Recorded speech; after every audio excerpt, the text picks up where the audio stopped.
Next, this month's special series, Focus on Women's and Men's Health. ReachMD examines new developments in the diagnosis and treatment of gender-specific medical issues. When patients think of testicular cancer, immediately they think of two ramifications: the impact on their fertility and on their sexuality. How should we counsel our patients on these issues, and how will patient concerns change as we continue to improve our understanding and our treatment of testicular cancer? Welcome to a special segment, Focus on Men's Health. I am your host, Dr. Mark Nolan Hill, and our guest is Dr. Craig Nichols, Medical Director of Lymphoma and Testicular Cancer Research Program at the Robert W. France Cancer Research Center at Providence Portland Medical Center in Portland, Oregon. Dr. Nichols is an internationally respected expert on testicular cancer. Welcome, Dr. Nichols. Well, thanks for having me. We are discussing the impact of testicular cancer on fertility and sexuality and future applications for testicular cancer care. Dr. Nichols, let's start with the basics. How does a testicular cancer diagnosis impact fertility and sexuality? Well, let's start with the fertility issue first. I think that is a very common concern, but in fact, most patients with modern therapy retain their pre-treatment fertility status. Granted, a number of those patients are subfertile to begin with, which may be part of the constellation of aspects of this disease. But if patients come into the diagnosis with a normal sperm count, the vast majority of those patients currently will return to that status within a year or two after their primary therapy, whether that's orchiectomy or even chemotherapy. The chemotherapy does not affect their fertility at all? It certainly temporarily does, but again, within 2 years, if you start with a normal sperm count, better than 80% of those patients will return to their pre-treatment levels. We still bank sperm in patients nowadays because many of the people with subfertile counts can still achieve conception with a lot of the new technologies, but most patients return to their native sperm count after treatment. Clearly, we shield the contralateral testes if they're getting radiation. Yes, absolutely. And what about sexuality? I think it is a common concern, but I don't think it should be. We take a fair amount of attention to the pre-treatment testosterone levels. Most patients do not, even with an orchiectomy, do not suffer a significant decrement in their native testosterone levels, and their sex drive and function remains normal after orchiectomy. Chemotherapy doesn't affect testosterone levels to a negative degree. Radiation of the contralateral testis can in high doses, but with modern therapy, given at low doses, we can retain gonadal function as well. And what about testicular prostheses? Do you use them frequently? I'm not a surgeon, but many men consider them. I would say very few go through with it.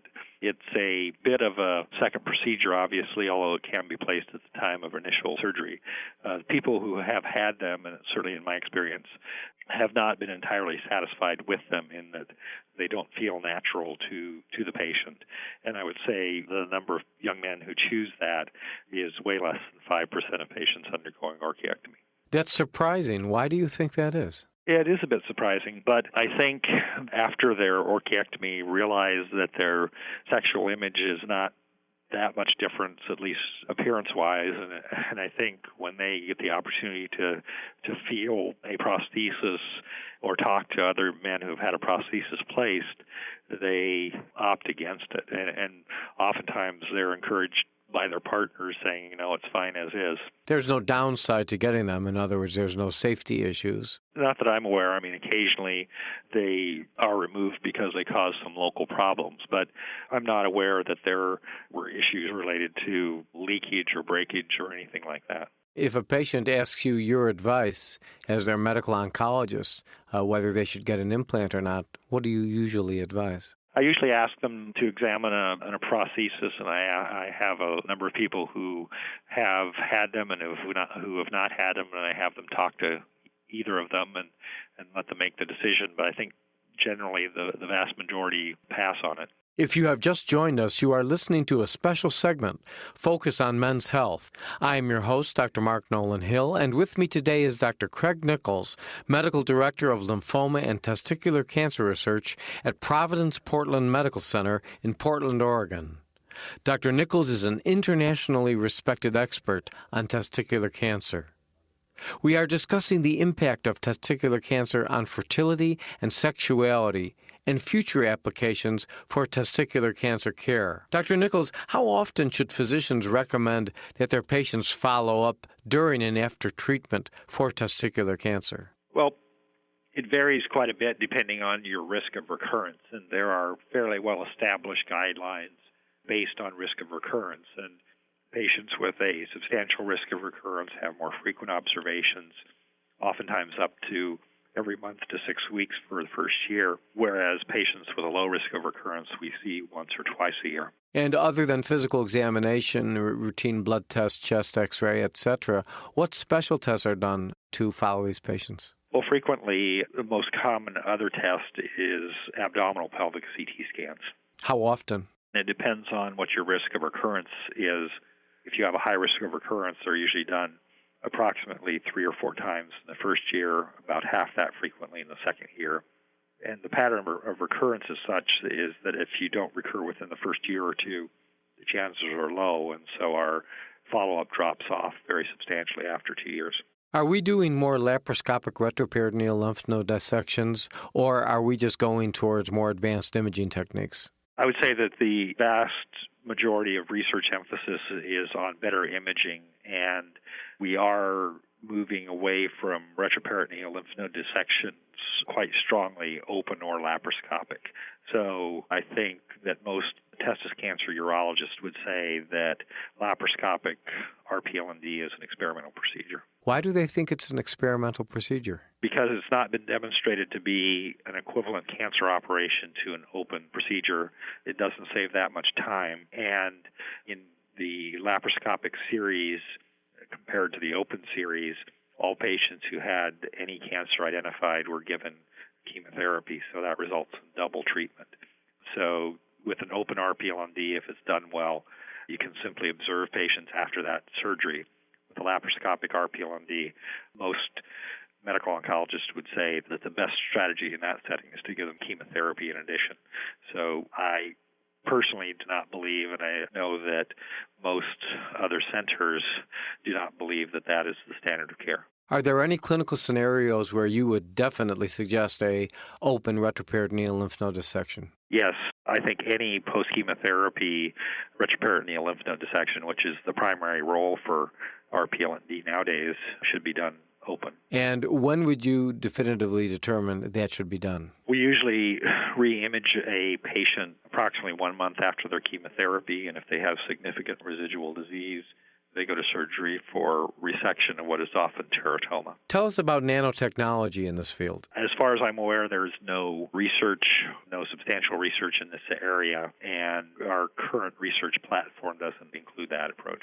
Where are the research platforms going? In other words, which of the areas that are being investigated seem to be the most fertile areas? I think there are several areas that are going to be fertile in terms of improving. And you have to understand where we're coming from here is that we have therapy that is nearly perfect therapeutically. So it's not likely that we're going to cure more patients with any new therapies. The challenge is to retain that very high cure rate with lesser interventions.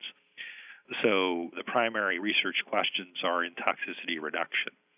The second big area is in communications of guidelines and making sure that everyone with testis cancer gets state-of-the-art care.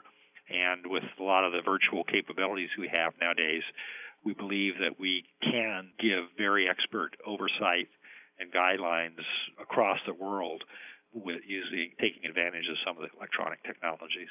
You used the word perfect in terms of treatment options. Has the chemotherapy progressed to a point where it is really that successful that we have reached the pinnacle of chemotherapy? For the vast majority of patients, that is true. So, for instance, a young man with low HCG and alpha-fetoprotein, say less than 1,000, with a few pulmonary nodules, his cure rate exceeds that of pneumococcal pneumonia. So we can literally almost guarantee that person that they will be cured of their illness if things are done correctly. So we can with confidence say that your cure rate in the most common settings approach 100%.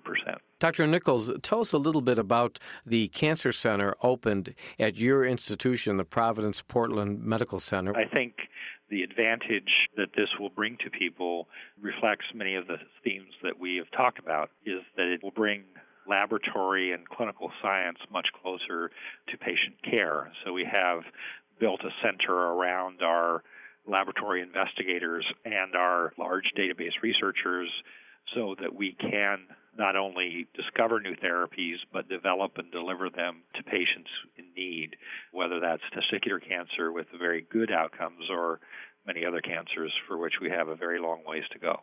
So it's a patient-centered building with the core being research-driven care.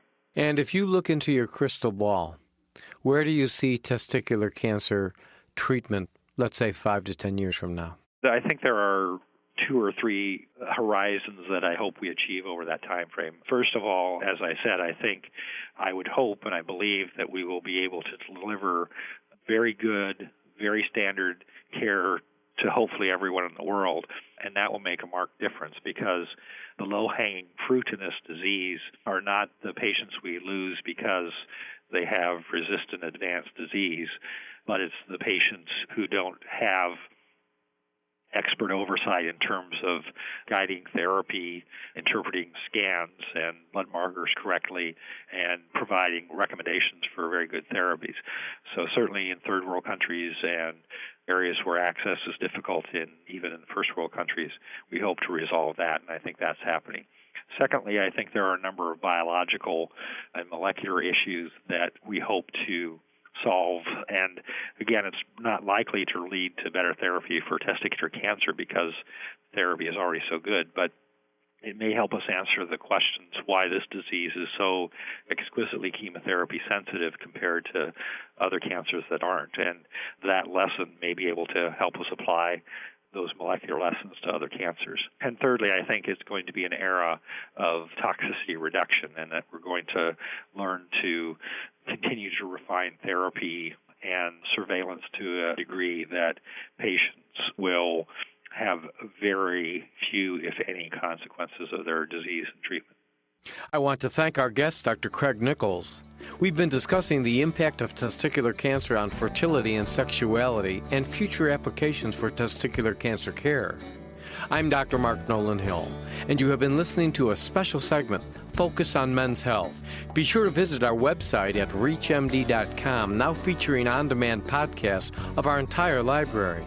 You've been listening to this month's special series, Focus on Women's and Men's Health.